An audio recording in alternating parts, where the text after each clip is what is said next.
ಇಲ್ಲಿರುವಂಥ ಪಬ್ಲಿಕ್ ಅವರು ಕೂಡ ಏನು ಹೇಳ್ತಾರೆ ಅಂತ ನಾನು ಕೇಳ್ತಾ ಹೋಗ್ತೀನಿ. ಪಬ್ಲಿಕ್ ಅವರು ಪ್ರಶ್ನೆ ಮಾಡಿದ್ದಕ್ಕೆ ಅವರ ಮೇಲೆ ಹಲ್ಲೆ ಮಾಡಿದ್ದಾರೆ ಅಂತ ಕೂಡ ಆರೋಪ ಕೇಳಿ ಬಂದಿತ್ತು. ಅವ್ರನ್ನ ಮಾತಾಡಿಸ್ತಾ ಹೋಗ್ತೀನಿ. ಸರ್, ಇಲ್ಲಿ ನಾಯಿ ಮಾಂಸದ ದಂಧೆ ನಡೆಸಲಾಗ್ತಿದೆ ಅಂತ ಹೇಳಲಾಗ್ತಿದೆ.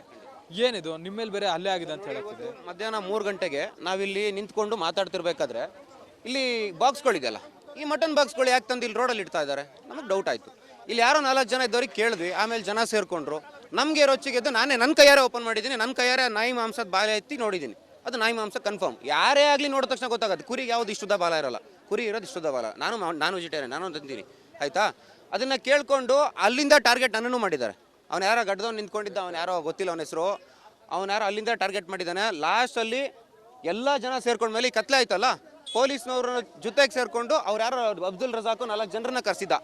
ಆ 4 ಜನ 1-2-3 ಜನರ ಕೈಲಿ ಚಾಕು ಚೂರಿಗಳೆಲ್ಲ ಇಟ್ಕೊಂಡಿದ್ರು. ನಮ್ಮ ಕಣ್ಣಾರೆ ನೋಡಿದ್ದೀವಿ ನಾವು. ಅದನ್ನು ಪೊಲೀಸ್ನವ್ರಿಗೆ ಕೂಗಿ ಹೇಳಬೇಕಾದ್ರೆ ಪೊಲೀಸ್ನವರು ಅದನ್ನು ಹೇಳಬೇಡ ಅಂತ ನನ್ನ ಕರ್ಕೊಂಡೋಗಿ ಸೈಡ್ ಕರ್ಕೊಂಡೋದ್ರು. ಆಗ ಅಬ್ದುಲ್ ರಜಾಕ್ ಗ್ಯಾಂಗ್ ಅವರು 4-5 ಜನ ಹಿಂಗೆ ಸುತ್ತ ಬಂದರು. ಆಗ ನನ್ನ ಮೇಲೆ ಹಲ್ಲೆ ಆಯಿತು. ಕೇಳಿದಾಗ ಏನು ಹೇಳಿಲ್ವಾ ಅವರು? ನೀವು ಕೇಳಿಲ್ವಾ ಏನಿದು ಅಂತ ಹೇಳಿ? ಅವಾಗ ಕುರಿ ಮಾಂಸ ಅಂತ ಹೇಳಿದ್ರು. ಕುರಿ ಮಾಂಸ ಆಗಲಿ 4-5 ದಿನದಿಂದ ಮಾಂಸ ಹಿಂಗೆ ತಂದು ಬಿಸಾಕಿ ಅದನ್ನ ನಾವು ತಿನ್ಬೇಕಾ ಸರ್? ಎಷ್ಟು ದಿನದಿಂದ ಇದೆ ಇಲ್ಲಿ ಇವತ್ತು ಮಧ್ಯಾಹ್ನ 3 ಗಂಟೆಗೆ ಬಂದಿರೋದು. ಅದು ಜೈಪುರದಿಂದ ಬಂದಿರೋದು. ಜೈಪುರದಿಂದ ಇಲ್ಲಿ ಬರೋದಕ್ಕೆ ಟ್ರಾನ್ಸ್ಪೋರ್ಟೇಷನ್ ಎಷ್ಟು? ಆ ಸ್ಲಾಟರ್ ಹೌಸು ಲೈಸೆನ್ಸ್ಡಾ ಅಥವಾ ಯಾವ ಸ್ಲಾಟರ್ ಹೌಸ್ ಅದು ಗೊತ್ತಿಲ್ಲ. ಅಕಸ್ಮಾತ್ ಇಲ್ಲಿ ಆಯಿತು. ಇಷ್ಟು ಮಾತಾಡೋರು ಅಬ್ದುಲ್ ರಜಾಕು ಕರ್ನಾಟಕ ಅಂತ ನಿಮ್ಮ ಮೀಡಿಯಾದಲ್ಲಿ ಕೂತ್ಕೊಂಡು ಮಾತಾಡೋರು. ಇವತ್ತು ಕರ್ನಾಟಕದ ಮಾಂಸದ ವ್ಯಾಪಾರಿಗಳು ಅಥವಾ ಕರ್ನಾಟಕದ ಕುರಿ ಬೆಳೆದವರು ರೈತರು ಯಾರು ನೆನಪಿಗೆ ಬಂದಿಲ್ಲ ಅವರಿಗೆ. ಇವ್ರು ಇವತ್ತು ಅಲ್ಲಿಂದ ತಂದು ಇಲ್ಲಿ ಮಾಂಸ ಮಾರಾಟ ಮಾಡೋರು. ಮಾಂಸನ ನಿಯತ್ತಾಗಿ ಮಾಡ್ತಿದಾರ? ಹೋಗ್ಲಿ, 52 ಗಂಟೆ ಆದಮೇಲೆ ಮಾಂಸ ತಿನ್ನಕ್ಕೆ ಯೋಗ್ಯವಾದ ಮಾಂಸನ ಅದು ಅಲ್ಲ ತಾನೆ? ಪಬ್ಲಿಕ್ ಆಗಿ ನನಗೆ ಕೇಳೋ ರೈಟ್ಸ್ ಇದೆ ತಾನೆ? ರೈಟ್ಸ್ ಇಲ್ವಾ? ಇದೆ ತಾನೆ? ನಾಳೆ ಭಾನುವಾರ ನಾನು ಯಾವುದೋ ಒಂದು ಹೋಟ್ಲಿಗೆ ಹೋಗ್ತೀನಿ. ಎಂಪೈರೋ, ಇದು ಯಾವುದೋ ಇಂಪೀರಿಯಲ್ಲೋ, ಯಾವುದೋ ಒಂದು ಹಲಾಲ್ ಸರ್ಟಿಫಿಕೇಟ್ ಹೋಟ್ಲಿಗೆ ಹೋಗ್ತೀನಿ.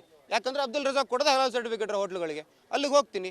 ಏನೋ ಅಬ್ದುಲ್ ರಜಾಕ್ 4 ಜನರ ಜೊತೆ ಒಳ್ಳೆ ಮಾತಾಡ್ತಾರೆ, ಅವ್ರ ಮಾಂಸ ಒಳ್ಳೇದಿರುತ್ತೆ ಅಂದ್ಕೊಂಡು ಅಲ್ಲಿ ಹೋದ್ ನೋಡಿದ್ರೆ ನಾನು ನಾಯಿ ತಿನ್ನಲ್ಲ ಸ್ವಾಮಿ. ಹಾಗಾದ್ರೆ ಖಂಡಿತವಾಗ್ಲೂ ಇಲ್ಲಿ ನಾಯಿ ಮಾಂಸದ ದಂಧೆ ನಡೀತಿದೆ ಅಂತ ನೀವೇ ನೋಡಿ ಬನ್ನಿ. ನಿಮಗೆ ತೋರಿಸ್ತೀನಿ ಬನ್ನಿ. ಇಲ್ಲ ಬನ್ನಿ, ಅಲ್ಲಿ ನೋಡಿ, ಅಲ್ಲಿ ಹಿಡ್ದಿದ್ದಾರೆ ನೋಡಿ, ಅಲ್ಲಿ ಎತ್ತಿಡ್ದಿದ್ದಾರೆ ನೋಡಿ. ಒಂದು ನಿಮಿಷ ಬನ್ನಿ. ಆ ಮಾಂಸ ಇದು ಯಾವ್ದು ಕುರಿ ಮಾಂಸ, ಯಾವ್ದು ನಾಯಿ ಮಾಂಸ ನೋಡ್ರಿ. ಆ ಮಾಂಸದ ಬಾಲ ನೋಡ್ರಿ.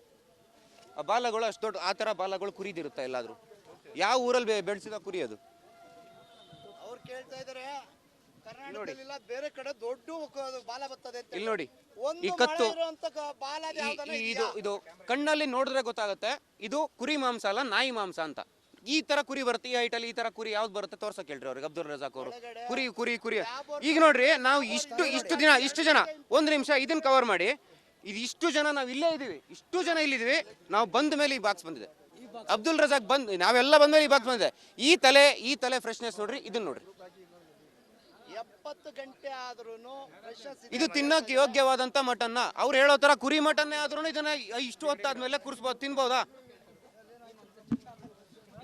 ಇದಿಷ್ಟು ಇಲ್ಲಿನ ಸ್ಥಳೀಯರು ಕೂಡ ಪ್ರಶ್ನೆ ಮಾಡುವಂತ ಮಾತು. ಅಂದ್ರೆ ಇಲ್ಲಿ ಯಾವಾಗ ಈ ಒಂದು ಬಾಕ್ಸ್ಗಳು ಮಧ್ಯಾಹ್ನ ಬರುತ್ತೋ ಆಗ್ಲೇ ಇವರಿಗೆ ಅನುಮಾನ ಬರುತ್ತೆ.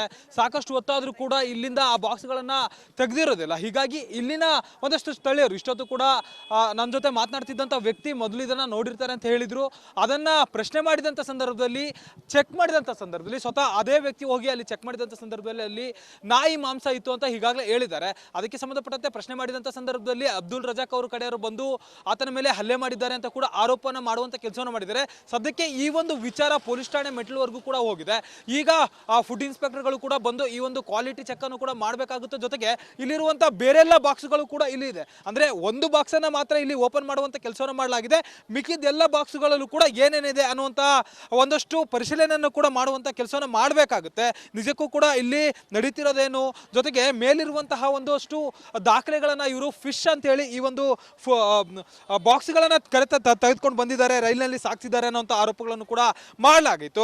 ಸದ್ಯಕ್ಕೆ ಈ ಒಂದು ವಿಚಾರ ಬೆಂಗಳೂರಿನಲ್ಲಿ ಸಾಕಷ್ಟು ಭಯ ಬೀಳಿಸುವಂಥ ವಿಚಾರ. ಯಾಕಂದ್ರೆ ಬೆಂಗಳೂರಿನಲ್ಲಿ ಇರುವಂತಹ ಸಾಕಷ್ಟು ನಾನ್ ವೆಜ್ ಹೋಟೆಲ್ಗಳಲ್ಲಿ ಈ ಒಂದು ಮಟನ್ ಅಂತೇಳಿ ನಾಯಿ ಮಾಂಸ ನಿಜಕ್ಕೂ ಕೂಡ ಮಾರಾಟ ಮಾಡಲಾಗ್ತಿದೆಯಾ, ಬೆಂಗಳೂರಲ್ಲಿ ನಾಯಿ ದಂಧೆ ತಲೆ ಎತ್ತಿದೆ ಅನ್ನುವಂಥದ್ದು ಸದ್ಯಕ್ಕಿರುವಂಥ ಪ್ರಶ್ನೆ. ಇದೆಲ್ಲವನ್ನು ಕೂಡ ಇನ್ವೆಸ್ಟಿಗೇಷನ್ ಮಾಡಿದಂಥ ಸಂದರ್ಭದಲ್ಲಿ ಏನು ಬಯಲಾಗುತ್ತೆ ಅನ್ನೋದನ್ನು ನೋಡಬೇಕಿದೆ. ವಿಡಿಯೋ ಜರ್ನಲಿಸ್ಟ್ ಮಧು ಜೊತೆ ಮಾದೇಶ್, ರಿಪಬ್ಲಿಕ್ ಕನ್ನಡ, ಬೆಂಗಳೂರು.